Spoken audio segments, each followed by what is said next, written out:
साथियों, ग्रामीण अर्थव्यवस्था की मजबूती के लिए बहुत आवश्यक है कि गांव में हर वर्ग को ध्यान में रखते हुए आर्थिक नीतियां बने।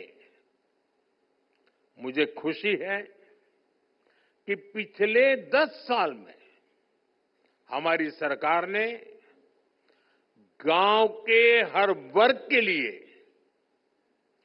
विशेष नीतियां बनाई हैं, निर्णय लिए हैं। 2-3 दिन पहले ही कैबिनेट ने पीएम फसल बीमा योजना को 1 वर्ष अधिक तक जारी रखने की मंजूरी दे दी।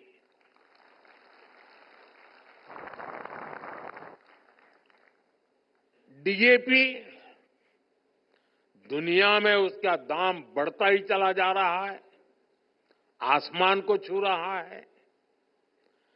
अगर वो दुनिया में जो दाम चल रहे हैं, अगर उस हिसाब से हमारे देश के किसान को खरीदना पड़ता तो वो बोझ में ऐसा दब जाता किसान कभी खड़ा ही नहीं हो सकता।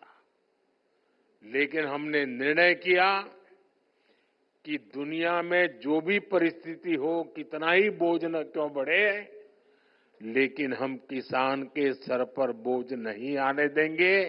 और डीएपी में अगर सब्सिडी बढ़ानी पड़ी तो बढ़ा करके भी उसके दाम को स्थिर रखा है। हमारी सरकार की नीयत, नीति और निर्णय ग्रामीण भारत को नई ऊर्जा से भर रहे हैं। हमारा मकसद है कि गांव के लोगों को गांव में ही ज्यादा से ज्यादा आर्थिक मदद मिले। गांव में वो खेती भी कर पाए और गांवों में रोजगार, स्वरोजगार के नए मौके भी बने। इसी सोच के साथ पीएम किसान सम्मान निधि से किसानों को करीब 3 लाख करोड़ रुपए की आर्थिक मदद दी गई है।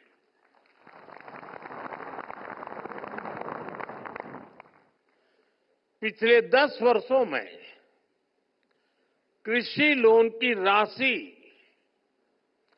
3.5 गुना हो गई है। अब पशुपालकों और मत्स्य पालकों को भी किसान क्रेडिट कार्ड दिया जा रहा है। देश में मौजूद 9,000 से ज्यादा एफपीओ, किसान उत्पाद संघ, उन्हें भी आर्थिक मदद दी जा रही है। हमने पिछले 10 सालों में कई फसलों पर निरंतर एमएसपी भी बढ़ाई है। साथियों, हमने स्वामित्व योजना जैसे अभियान भी शुरू किए हैं, जिनके जरिए गांव के लोगों को प्रॉपर्टी के पेपर्स मिल रहे हैं। पिछले 10 वर्षों में एमएसएमई को भी बढ़ावा देने वाली कई नीतियां लागू की गई हैं। उन्हें क्रेडिट लिंक गारंटी स्कीम का लाभ दिया गया है। इसका फायदा 1 करोड़ से ज्यादा ग्रामीण एमएसएमई को भी मिला है। आज गांव के युवाओं को मुद्रा योजना, startup India, stand up India जैसी योजनाओं से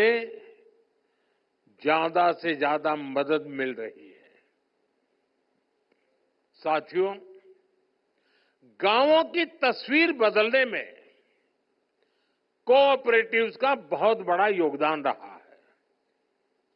आज भारत सहकार से समृद्धि का रास्ता तय करने में जुटा है।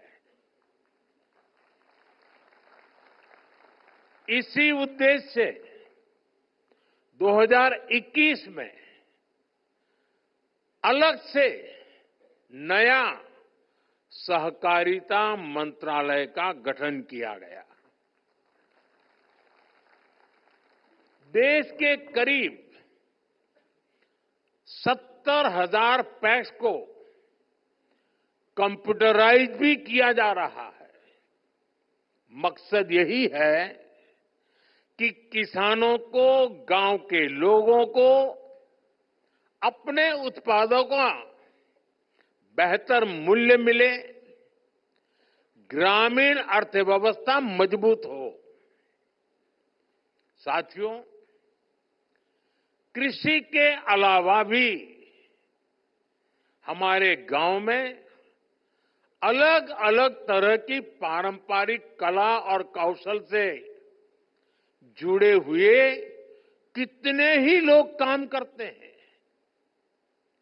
अब जैसे लोहार है, सुथार है, कुम्हार है, ये सब काम करने वाले ज्यादातर लोग गांव में ही रहते हुए आए।